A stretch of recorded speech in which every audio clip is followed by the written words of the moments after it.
Yep. Take it away. Thank you, Rob. Thank you for the invitation and for the introduction. And of course, thank you for everything you're doing with EFLtalks. It's amazing. 500 plus CPD videos, free. Yeah, that's quite an achievement. So 10 minutes. Again, my name is Andreea Nechifor, and I'm a business English trainer, school owner, and blended learning enthusiast based in Iași, Romania. Our school offers a broad range of courses, mostly to companies, and we've been using a blended approach to learning and teaching foreign languages since 2015. I have to say it proved to be a very useful approach back then, but it really showed its strength now this year when we were forced to move everything 100% online. Now, what is blended learning? The concept is not new. It's been around for years, but the sudden shift to remote emergency teaching has brought it back into the spotlight. And I don't have time for literature review since I only got 10 minutes. So in very simple terms, blended learning is the integration of real-time, whether face-to-face or virtual teaching, with asynchronous online learning and teaching, but in a planned, pedagogically valuable manner. Whether you are new to blended learning or a seasoned practitioner, you will always need to keep in mind three things. That is the mindset, the plan, and of course, the toolkit. Now, what is this blended learning mindset? Well, basically, it's one in which the human instructor puts the technology do the work for them and not the other way around.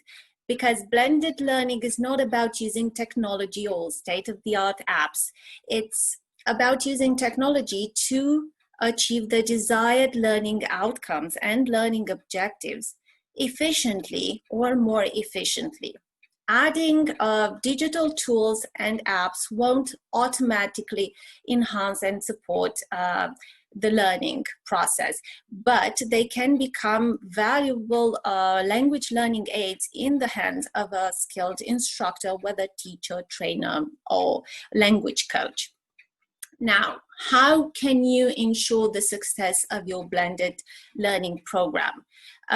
As with everything in life, you have to have a good plan. And as with everything in life, we need to start with the why. Now, the why in language teaching and training is always the learning objectives and the course outcomes. Now, review the learning objectives and select the best activities for each learning objectives. Now, so far so good. We usually do that with traditional language training courses. The next step would be to decide which activities belong in the live class versus which ones can be done asynchronously. Now, a step that's sometimes more often than not overlooked is coming up with a strategy to measure the impact of the learning program at the beginning of the learning program. We need to make sure that the blended approach does add value, enhances learning, or improves the return on investment of our blended language course. Now, this brings us to the toolkit, the digital toolkit. You'll obviously need some tools to be able to implement the blended learning program. And I know that at this point, you might expect me to name some useful apps or tools to do that. I won't, because again, we have to start with the why. Now, a very basic toolkit will include apps or tools that we can use for content creation and sharing, for collaborative learning. Maybe you'd like to include some micro-learning assets or gamification nuggets into the toolkit as well. There's a wide range of digital tools and apps available out there. Of course, as Evgeny mentioned before, the easiest way to go is to use a virtual learning environment.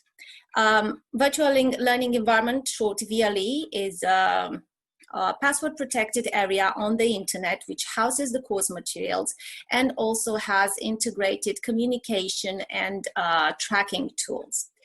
I know it might sound fancy, but I'm sure you're familiar with names such as Google Classroom, Canvas by Instructure, Schoology, Edmodo, or Moodle, just to name the most popular ones.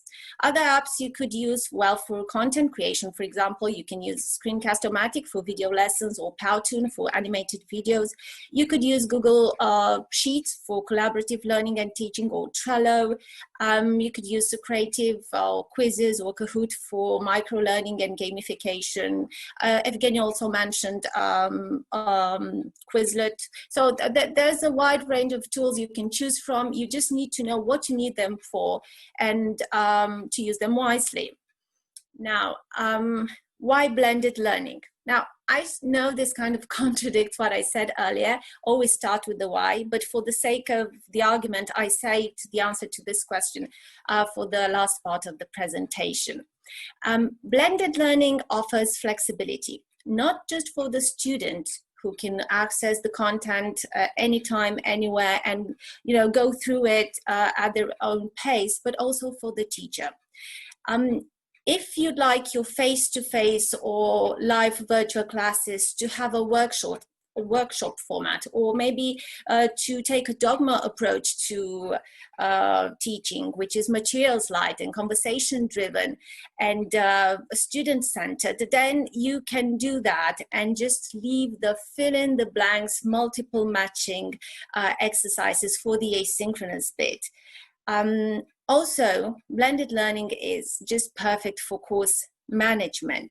A VLE will usually have tracking tools that will allow you to track the student's activity and progress. And of course, it's great for organizing course materials. So forget about the worksheets scattered around the classroom at the end of the lesson. Those days are over. Digital materials are very easy to organize in a virtual environment. Last and not least, and possibly the most important advantage of blended learning is that it creates student engagement. I mean, imagine all the instructional strategies we can employ if we take a blended approach: scenario-based learning, task-based learning, project work, anything is possible. And the variety, richness of these materials will add more engagement. Now, the question is, will the hype surrounding blended learning disappear once we go to the face-to-face instruction? Probably not. I hope not, because blended learning should not be seen as a temporary solution, a form of emergency teaching. In fact, the current crisis may result in a long-awaited and fundamental rethinking of language training and teaching, and education and training and general. Now, this brings us to the conclusions, and I know this was fast, it was a lot. So I really would like you to have some time to draw your own conclusion rather than feed you mine. And for this purpose, this slide has been intentionally left blank. However, if you'd like to discuss, to ask questions, to share your conclusions with me, please feel free to do so. This is my email address. I'm very responsive, even if, as Rob mentioned, I'm quite busy right now. Yeah, I really hope I'll see you at the EFLBC conference in November, where I'll be talking about gamification. And I see it's a topic of interest here as well. If you're not interested in this topic, do not worry. We've got 71 other talks that you can attend, plus 2 plenaries, plus a lot of panels and opportunities to meet and share and network with other people. So yeah, it's really great. It would be great if I could see you there. And one more thing I forgot to mention, it's free for EFL members and just £10 for non-members. And thank you. Well, you still have 30 seconds. Oh. You didn't mention the best part about the BSIG conference. Well, there are so many good parts, Rob. Which one? Which one? I'm not speaking. Yeah, lucky you. Well. Yes. Well, I'll be in the background. You definitely will. You definitely will. Yeah. We both will. Yep. Okay. Thank you